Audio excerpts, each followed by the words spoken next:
Bună dimineața, bună ziua sau bună seara. Depinde când te uiți la acest video. Eu sunt omul cu natura și, după cum vedeți, suntem în natură. M-am gândit ca după sărbători, că au trecut sărbătorile, a trecut Crăciunul, a trecut Revelionul, am mâncat, am băut mai mult sau mai puțin, ne-am făcut de cap, m-am gândit ca acum să ieșim la mișcare. Și unde poate fi mai bună mișcare decât la pădure? Așadar am improvizat un sac de gunoi, iar dacă vom întâlni gunoaie pe drum, le vom strânge. Haideți la mișcare la început de an, în pădure, iar în episodul 2 vom merge la mișcare, tot la început de an, pe malul lacului, într-o deltă mică sălbatică. Mergem întâi în pădure, vedem cum e, vedem ce strângem, la gunoaie mă refer, și vă las să savurați imaginile. Haideți! După cum vedeți, zăpada s-a cam topit, a dat căldura, vine primăvara, deși e începutul iernii, așadar încercăm să ne descurcăm prin noroaie, prin zăpadă sau prin ce găsim în cale, dar supraviețuim.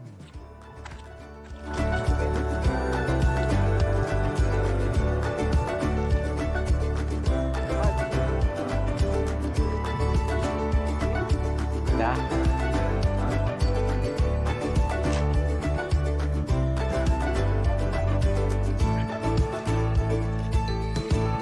Pot spune că pădurea ne-a întâmpinat cu brațele deschise, pete de zăpadă, puțină ceață ce m-a împiedicat să prind imagini foarte clare, aerul foarte curat și o liniște parcă divină. O splendoare a naturii, cum îmi place mie să zic. Scopul meu era clar, să fac mișcare în natură și să strâng gunoaiele ce mi-apar în drum, să pot zice la final, aici am lăsat curățenie. Am avut un ajutor de nădejde cu mine, un alt iubitor de natură care mi-a fost și cameraman, și sursă de informații, și prieten de conversație. Veți vedea pe parcursul videoului, este vorba de tatăl meu. Ia, ține tu o leacă sacul.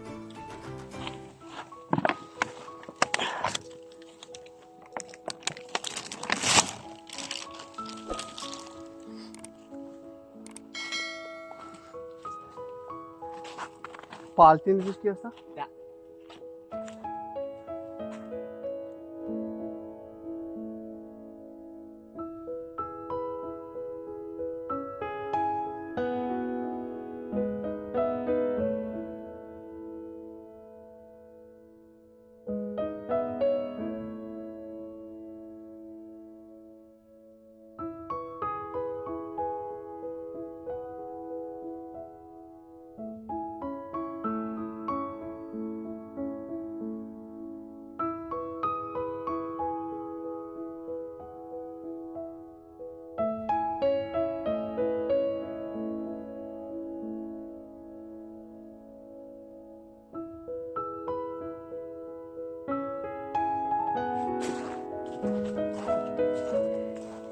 Cascada de partea asta.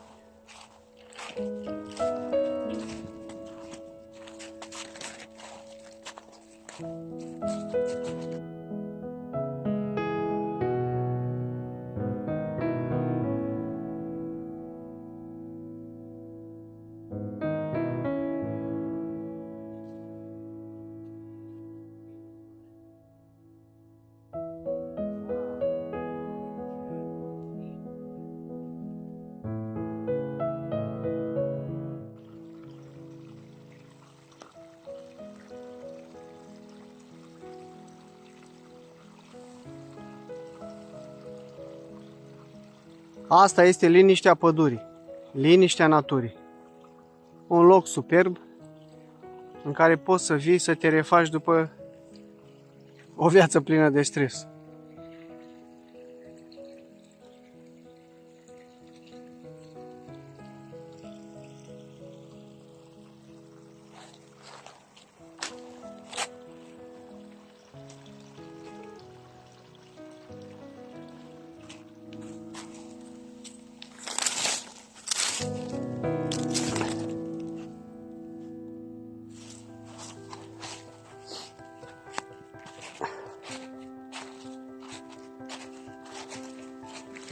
Ia uite și aici.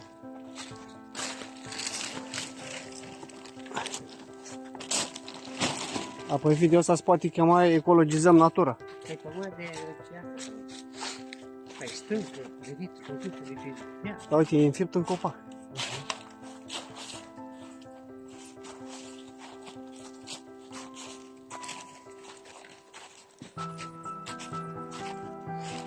Dar tot pe aici trebuie să ne întoarcem.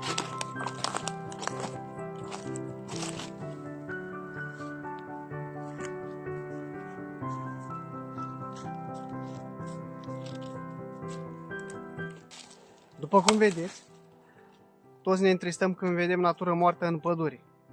Gen copaci rupți, crengi rupte, dar acesta este un copac căzut în mod natural. Este probabil dat jos de un vânt, de un viscol, dar să știți că fiecare copac căzut în mod natural în pădure are rolul lui în natură. Vedeți următoarele explicații care vi le atașez la acest video, deoarece sunt prea obosit ca să pot să vorbesc acum. Imediat vă zic și explicațiile. De ce este bine să vedem natură moartă în pădure, natură moartă în mod natural, adică un copac căzut în mod natural. Ascultați următoarea parte. Copacii căzuți în mod natural în păduri, ca urmare a furtunilor, vijeliilor sau viscolului, devin cu timpul sursă de hrană pentru plantele de pe sol sau chiar pentru alți copaci. Copacii sau crengile rupte vor putrezi de-a lungul anilor și vor deveni un îngrășământ natural pentru restul vegetației. La fel și frunzele căzute, ce le vedeți în imagini, acest covor ruginiu. Ele de-a lungul anilor putrezesc și devin cel mai bun fertilizant pentru copaci, pentru mușchii de pământ și pentru restul plantelor. De ce credeți că se spune că pământul de pădure este cel mai bun pământ pentru flori? Pentru că este bine fertilizat și fertilizat natural, fără alte chimicale. Un sol asemănător ca celui din pădure se poate fabrica și acasă, prin metode naturale, dar asta vom vorbi într-un alt video. Deci nu vă întristați când mergeți într-o pădure de deal sau de munte și vedeți că un copac a fost doborât de vânt. De acolo va mânca viitoarea vegetație.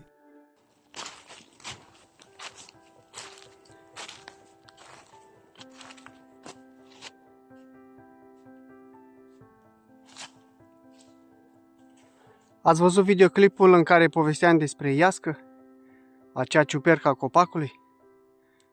Am găsit la acest copac, care pare a fi un copac sănătos. Ia să vedem dacă focalizează camera. Este un copac perfect sănătos. Ciuperca asta este ca o boală pentru el. În timp va mânca tulpina copacului, iar copacul va cădea. Și va reprezenta sursă de hrană pentru pământul din pădure. Ăsta e mersul în natură. Mersul plantelor. Unele cad și devin îngrășământ pentru pământul ce e.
O salamandră.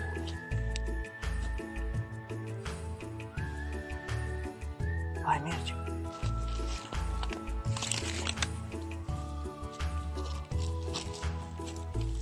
Stai, să nu atingi. Lasă.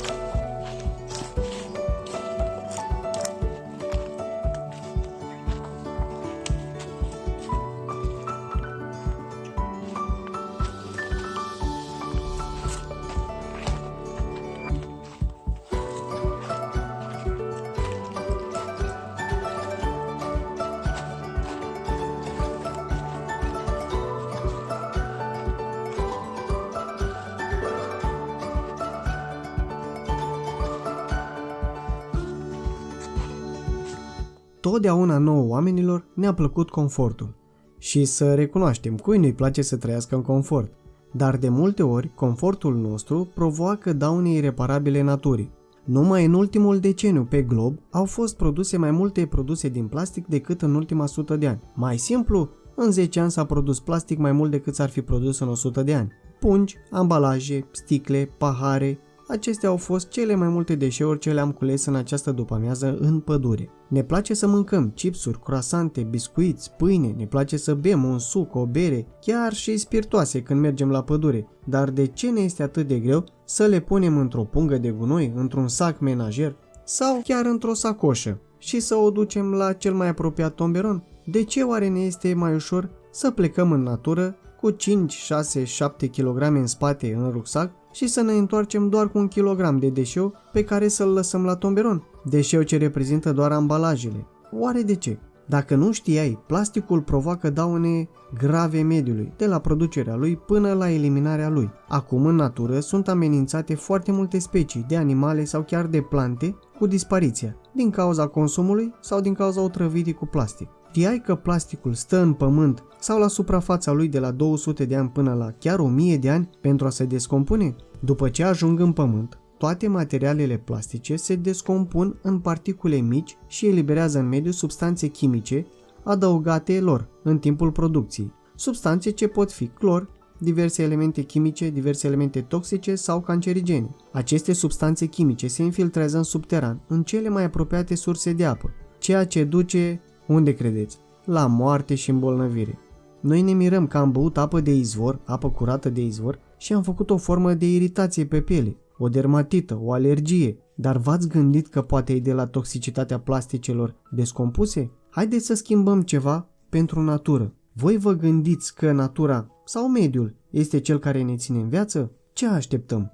Să distrugem ce avem și să murim sufocați? Pentru că natura, pădurile, copacii ne oferă oxigenul. Oxigen fără de care viața nu ar exista. Eu nu te pot obliga. Alegerea este a ta, dar te sfătuiesc că atunci când ieși în natură, fie că e la munte, fie că e la pădure, pe dealuri, pe câmpii, ia cu tine o sacoșă sau un sac de gunoi și strânge în urma ta. Sau dacă vrei mai mult, pe unde treci, lasă un loc mai curat și alege să igienizezi chiar de nu e gunoiul tău.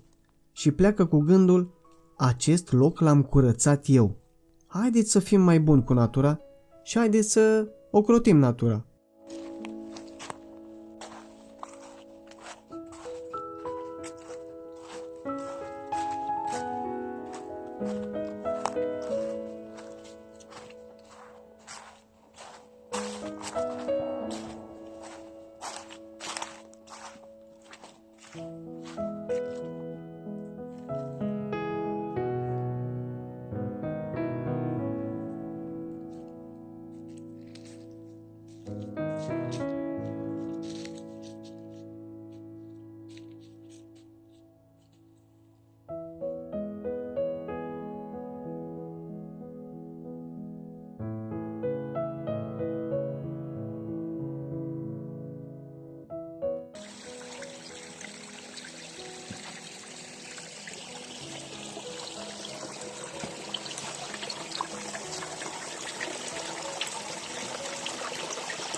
Cam atât pentru azi.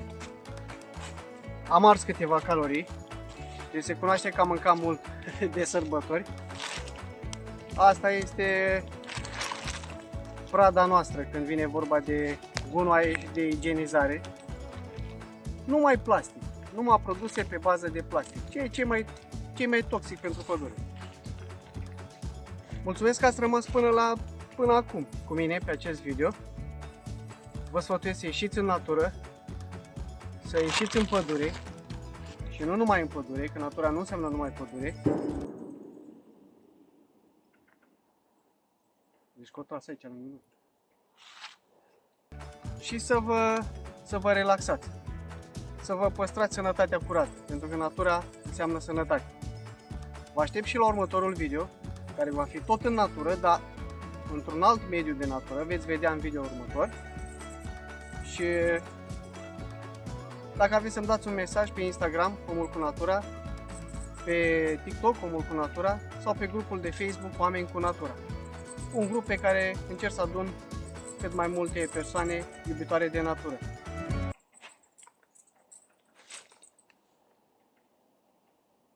Auzi și păsări. E ciocănitoare. Acolo e ciocănitoare, dar aici e altceva. Uite. Dar dacă mă întorc nu mai cântă. Uite încă o sticlă de plastic.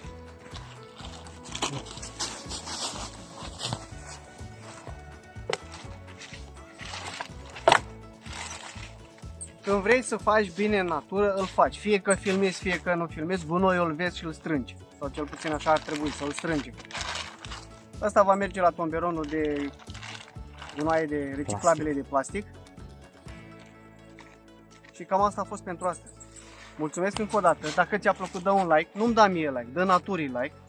Și dacă nu vrei să dai like, ieși în natură și igienizează-o care are nevoie de noi. Abonează-te ca să mai vezi videouri cu și despre natură sau cu și despre oameni. Și distribuie pentru ca lumea să vadă. Să vadă ce putem face noi în natură și ce face natura pentru noi. Ocrotește natura ca și ea să te ocrotească așa în felul ei. Cum poate ea. Și te asigur că poate. Hai să mergem acasă. Astea-s gunoaiele. La revedere! Ai rămânit pe altă dată. Dar eu zic că mai ninge până în primăvară. Păi da, nici jumatea ieri. Au fost 2 turi de zăpadă. Da.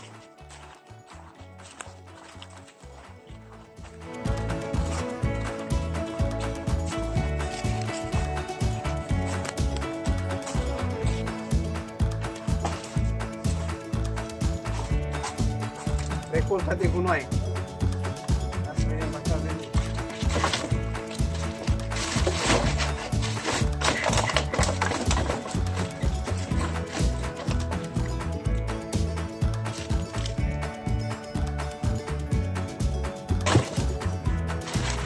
Într-o deltă improvizată.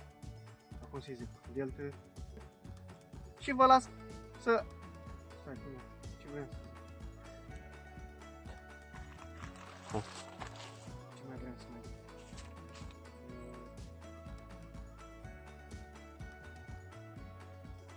Și acum trebuie să mă prind pe mine. Cum, să-ți centrat? Da. Așa, și stai așa fix și eu am să vin dintr-o parte, știi?